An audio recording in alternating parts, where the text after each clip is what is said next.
보내어 베드로라는 시몬을 청하라. 그가 너와 내 온 집이 구원받을 말씀을 내게 이르라 함을 보았다 하거늘 내가 말을 시작할 때, 자 보십시오. 굉장히 중요한 표현이 나옵니다. 뭐 할 때? 이게 그냥 얘기가 아니죠. 복음을 선포할 때, 설교할 때, 말씀을 대언할 때 이 얘기예요. 근데 보세요. 사마리아 성에서는 안수함으로 성령이 임했어요. 그죠? 근데 이 이방인의 집에서는 무엇을 통해서? 말씀을 선포할 때 성령이 그들에게 임하셨다라고 베드로는 증거. 성령 충만은 이런 거예요. 무슨 환상하고 방언하고 이런 게 아닙니다. 지금도 이게 정신없는 사람들이 많은데 방언 받아야 된다고 그러고 뭐 이런데 별 의미가 없어요. 하나님의 말씀을 깨닫게 하는 게 성령의 역사예요. 근데 뭐 성경 읽어도 무슨 말인지 모르고 이러면 진짜 회개해야 되는 겁니다. 여러분 지금 큐티 올리라고 하는 게 사실 솔직하게 왜 안 돼요? 읽어도 잘 모르겠죠? 그래서 이거 올리면 내 믿음이 뽀록나고 실력이 탄로날까봐 지금 겁나서 못 올리는 거죠? 그거 회개해야 돼. 그게 교만이에요. 그게 교만이에요. 큐티 할 때마다 기도하셔야 돼요. 하나님, 말씀을 깨닫는 은혜를 주십시오. 제가 우리 교회 와서부터 그 얘기 했잖아요. 제가 누구에게 배운 것도 아니다. 유학을 간 것도 아니다. 내가 했던 것은 그냥 하나다. 말씀을 사모함과 하나님 앞에 기도하는 것. 제가 그 얘기 몇 번 했잖아요. 그래서 맨 처음에 저도 큐티 할 때는 무슨 말인지 몰라서요. 큐티책 맨날 백지로 버렸어요. 백지로. 맨 처음엔 버리지도 못했어요. 아까워서. 여러분들과 똑같은 마음으로 모아놨다가 언젠가 해야지. 이래가지고 1년치 모아서 한꺼번에 버리고 이랬어요. 안 되겠더라고요. 그래서 기도했어요. 하나님, 성령이 오시면 깨닫게 하시고 생각나게 하신다는데 말씀을 깨닫는 은혜를 나에게 주세요. 근데 진짜 어느 날부터 성경을 읽으면요. 누가 옆에서 가르쳐 주는 것 같았어요. 그게 깨달아지는 거예요, 그냥. 저는 이런 은혜를 하나님이 저에게만 주셨다고는 생각하지 않아요. 제가 이 이야기를 드리는 건 내가 훌륭하고 똑똑하다는 얘기를 하는 게 아닙니다. 하나님은 누구에게요? 사모하는 자에게. 말씀 앞에 겸손하게 자신을 낮추는 자에게 말씀의 은혜를 주십니다. 그걸 사모하셔야 돼요. 연속극 사모하듯이. 예? 로봇이 아닙니다. 뭐 이런 거 보지 말고. 정말 하나님의 말씀을 사모해야 돼요. 제가 신학교 들어가면서 세웠던 원칙 중에 하나가 드라마 안 본다거든요. 연속극 안 본다. 예은이 어렸을 때는요. 세일러문 이런 거 못 보게 했어요. 만화. 텔레비전 프로그램도 가려서 보게 했어요. 카드 캡처 뭐 이런 거 못 보게 했어요. 애들 떠든다고 스마트폰 안겨주지 마세요. 아이들의 영혼을 망치는 겁니다. 보고 듣는 게 믿음의 전부예요, 사실은. 무엇을 보는가, 무엇을 듣는가. 떠든다고 그냥 스마트폰 안겨주고 뭐 그냥 뭐 맨날 그런데 걔가 어떻게 믿음이 자라가겠어요. 쉽지 않은 일이죠. 그런 것들이. 하나님의 말씀을 사모하는 가정에 하나님의 말씀이 선포될 때 뭐가 역사하더라? 성령이 역사하더라. 여러분이 예배에 나올 때 말씀을 사모하고 그리고 말씀 선포를 시작할 때 우리의 예배에 매 시간마다 매주마다 성령이 임하는 역사가 있었으면 좋겠습니다. 그건 저 혼자서 할 수 있는 일이 아닙니다. 여러분이 사모하셔야 돼요. 예배 전에 나와서 하나님 나에게 말씀을 깨닫는 은혜를 주십시오. 돌같이 완악한 내 마음을 말씀으로 녹여주십시오. 그래서 말씀이 선포될 때 우리가 어떻게 되는 성령으로 충만케 돼서 우리의 얼굴이 정말 꽃같이 피어나고 찬송하는 것처럼 내가 매일 기쁘게 순례의 길 행하면 이래야지. 예배 나올 때도 우중충하게 나왔다가 예배 끝나면 더 우중충해서 돌아가고 이게 되겠냐고요. 이게 무슨 전도가 되겠어요. 그게 재직해만 하면 싸우고 그게 무슨 성령의 역사예요. 성령께서 동행하고 역사하는 교회가 무슨 영수증 붙이라고 그러고 서로 의심하고 그러겠어요. 성령 충만한 교회와 성도 되십시다. 이방인인 그가 하나님의 말씀을 사모해서 친구들과 친척들을 다 불러 모아놓고 베드로 앞에 엎드려서 경배하고 그 말씀을 들을 때 뭐가 임했다? 성령께서 임했는데 어떻게 임했냐? 베드로는 놀라운 이야기를 합니다. 처음 우리에게 하신 것 같이. 언제처럼? 마가 요한의 다락방처럼. 이게 딱 정리가 돼야죠. 마가 요한의 다락방에서 우리가 벅찬 그 경험을 했던 것처럼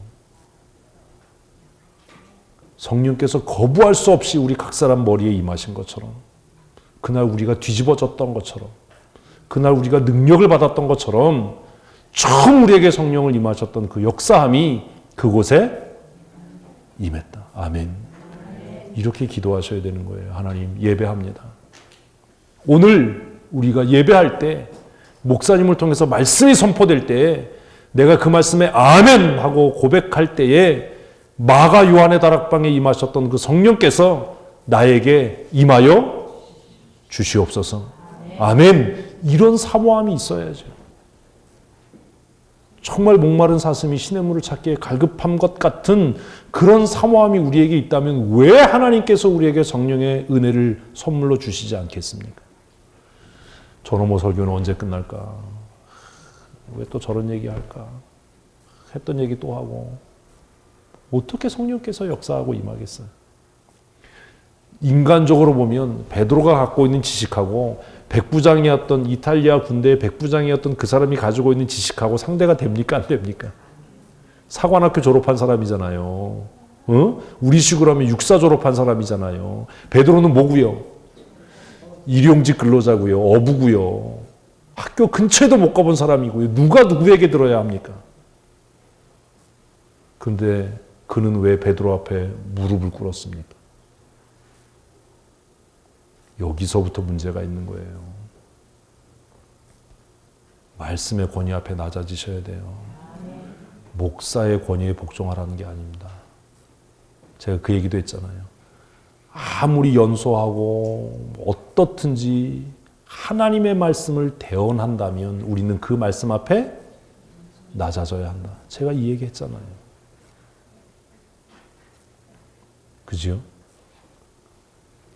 처음 우리에게 하신 것과 같이 얼마나 가슴 설레이는 얘기예요.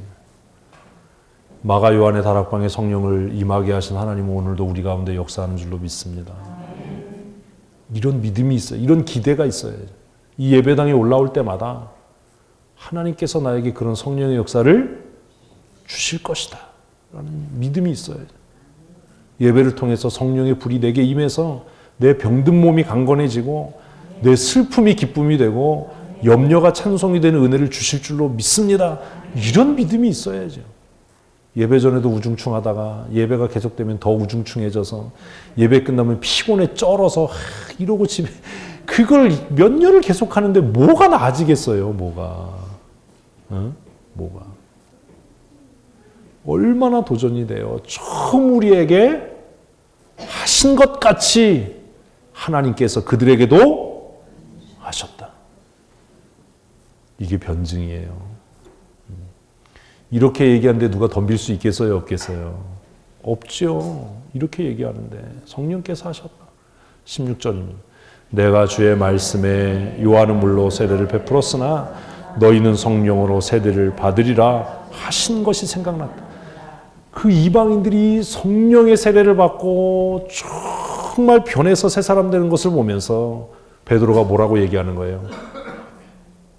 예수님께서 하신 말씀이 다시 깨달아지고 기억났다. 이게 어떻게 사람의 일이냐? 이렇게 얘기하는데 누가 덤비겠어요?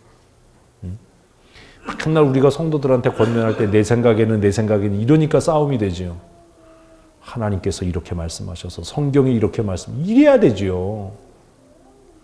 내 생각에는 기껏 진장이 돼가지고 내 생각은 무슨 내 생각이 뭐 얼마나 대단하다고 내 생각이 중요한 게 아니에요.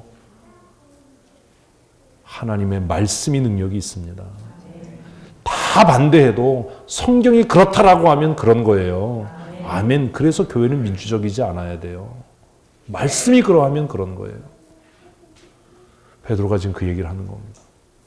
그들에게 성령이 임해서 그들이 변화되는 모습을 보면서 나는 하나님의 나라가 이곳에 임한 것을 보았다라는 거예요. 하나님의 나라가 임한 것을 보았다. 어떻게 교회가 하나님의 나라가 됩니까?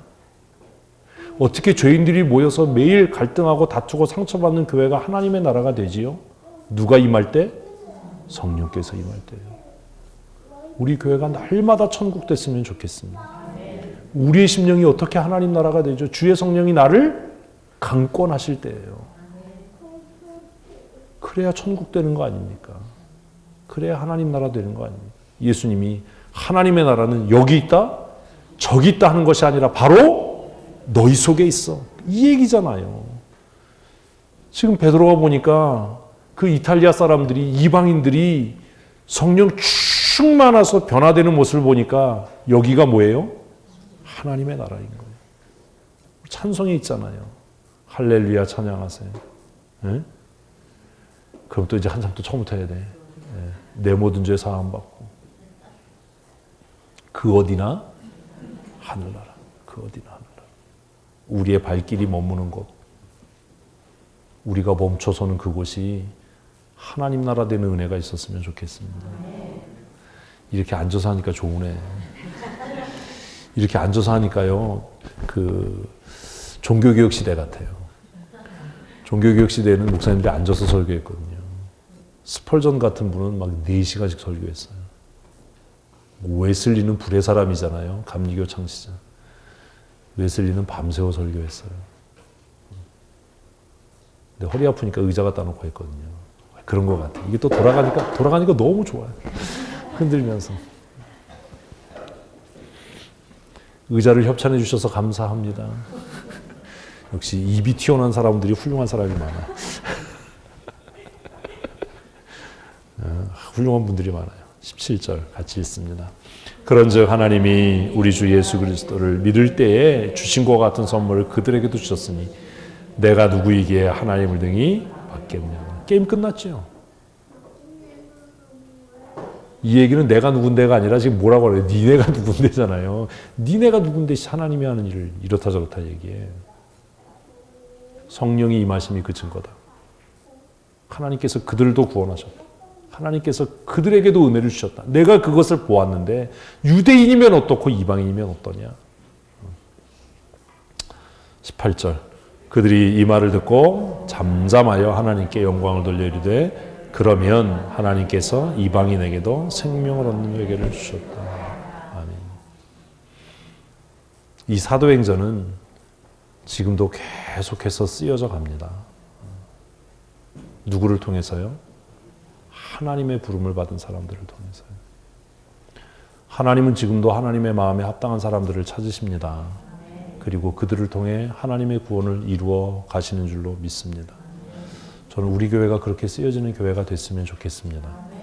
또 여러분의 삶과 여러분의 가정이, 여러분의 자녀들이 이 하나님의 구원의 권능의 손에 붙잡힌 바 되어서 쓰여졌으면 좋겠습니다. 성령 충만합시다. 여러분이 의지적으로 말씀을 사모하셔야 하고 또 의지적으로 노력하셔야 됩니다.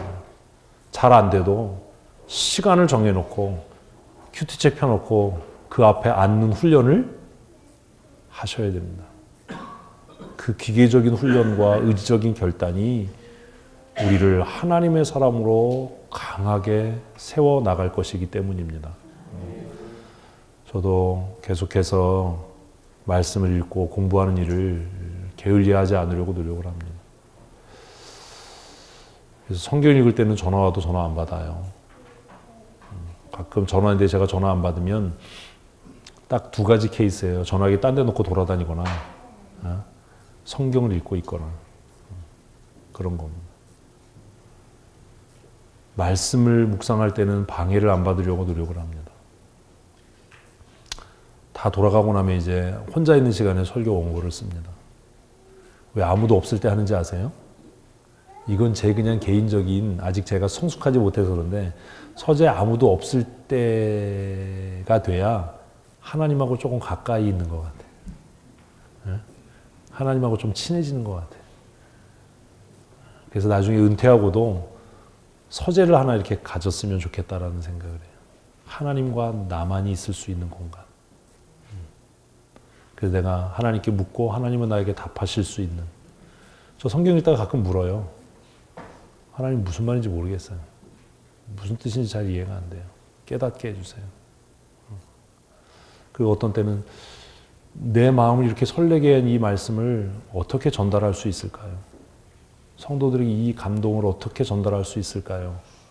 하나님 깨닫게 해주세요. 그렇게 이야기를 합니다.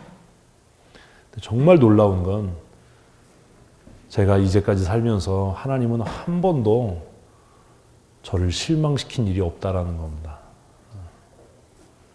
제가 경제적으로 넉넉하지 못하니까 좋은 대학원 또 뭐 유학하지 않아도 하나님께서 제 스승이 되셔서 그렇게 유학하고 온 분들보다 더 하나님의 말씀을 깨닫게 하시는 은혜를 주셨다고 저는 믿어요. 너무 감사하잖아요. 돈 안 들이고. 그죠? 좋은 대학 나온 게 자랑이 아니라 학력은 없는데 많이 하는 게 더 자랑스러운 거 아닌가요? 우린 그렇게 생각 안 하죠. 대학 졸업장이 중요하니까. 날마다 하나님께서 여러분들에게도 이 은혜를 주시리라고 믿습니다. 어떤 자에게? 사모하는 자에게. 하나님과 데이트하세요. 하나님과의 시간을 만드십시오. 다른 어떤 것에도 방해받지 않는 시간과 장소를 택하셔서 하나님과 독대할 수 있는, 하나님에게 개인 레슨 받을 수 있는 그런 시간들을 마련하십시오. 저는 설교자로 이 시대를 살아가기 위해서 영화도 많이 봅니다. 책도 많이 읽습니다. B급 영화도 가끔 봅니다. 젊은 아이들이 어떤 생각을 하는지, 이 시대가 어떤지. 그러나 그것보다 제가 더 중요하게 생각하는 것은 성경 읽고 기도하고 큐티하는 일이에요. 우리가 전심으로 하나님을 간구하고 찾으면 하나님은 우리를 만나 주십니다. 이 한 주간 살아가시면서 만나 주시는 하나님을 만나셨으면 좋겠습니다. 거기가 어디가 됐든지 하나님과 독대할 수 있는 시간과 공간을 만드십시오. 그리고 우리의 이야기를 멈추고 하나님의 음성을 듣는 하나님의 사람들이 되셨으면 좋겠습니다. 기도하시겠습니다. 하나님, 살인자였던 사울을 바울 되게 하셨습니다. 평생 물고기나 잡고 그렇게 끝나버릴 인생을 사람 낚는 어부가 되게 하셨습니다. 하나님, 나에게 오셔서 하나님의 사람으로 부르시고 하나님의 나라를 꿈꾸고 소망할 수 있는 은혜 주심을 감사합니다. 날마다 하나님의 부르심에 부끄럽지 않은 믿음의 삶 살아가게 하여 주시옵소서. 하나님을 사모하고 사랑합니다. 말씀의 진리를 깨닫는 은혜를 내리워 주시옵소서. 하나님의 말씀 앞에 겸손히 낮아지게 하여 주시옵소서. 우리의 연약한 육체와 병든 몸을 아버지 아시오니 고치시고 강건케 하셔서 우리의 염려가 변하여 기쁨의 노래가 되게 하시고 슬픔이 변하여 희망의 찬가가 되게 하여 주시옵소서. 병들어 고생하는 성도들과 공핍함 가운데 처해 있는 성도들을 위해 기도합니다.